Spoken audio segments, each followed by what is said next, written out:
D പപ്പിയേ, ഒന്നിങ്ങോട്ട് വന്നേടി. റോക്കിച്ചായനൊന്നും കാണാൻ പറ്റുന്നില്ലടി. D പപ്പിയേ, ഒന്നിങ്ങോട്ടൊന്ന് വന്നേടി. ഓ, ഈ നശൂല എവിടെ പോയി കിടക്കുന്നു? ഒരാവശ്യത്തിന് വിളിച്ചു ഒരെണ്ണത്തിനും അല്ലെങ്കിലും കാണത്തില്ല. എടി പിള്ളാരെ, ആരെങ്കിലും ഒന്നിങ്ങോട്ട് വന്നേ. നിങ്ങളുടെ ഡാഡിക്ക് കണ്ണിനകത്ത് മങ്ങലൊന്നും കാണാൻ വയ്യ. എല്ലാം കണ്ടോണ്ടിരുന്നല്ലയോ, പെട്ടെന്നിതെന്തോ പറ്റി?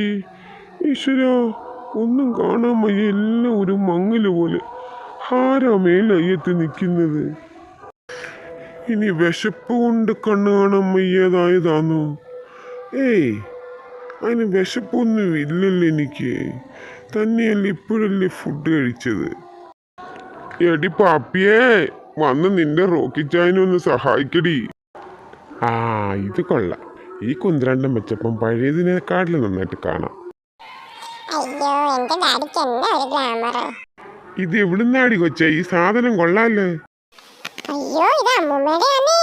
അമ്മൂമ്മ കാണുന്നതിന് മുമ്പ് തിരിച്ചു വെക്കണം. ഇത് ഞാൻ ടെസ്റ്റ് ചെയ്ത് നോക്കിയത് ഡാഡിയുടെ നിലവിളി കേട്ടോണ്ട്. ഇത് വാർദ്ധക്യ സഹജമായ അസുഖം മൂലം ഉണ്ടായതാണോന്ന് തുറിച്ചു നോക്കണ്ട ഡാഡി.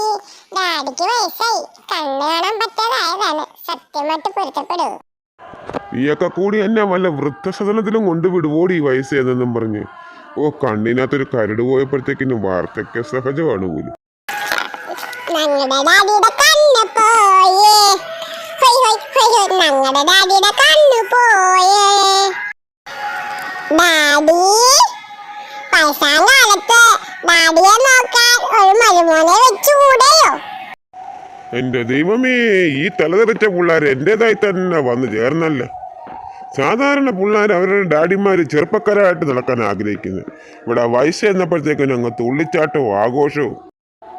എന്നെപ്പോലൊരു യുവാവിന്റെ മുഖത്ത് നോക്കി വാർദ്ധക്യ സഹജമായ അസുഖം മൂലം ഞാൻ ബുദ്ധിമുട്ടുവാന്ന് പറയാൻ നാണോ മാനം ഉണ്ടോ അവളുമാർക്ക്?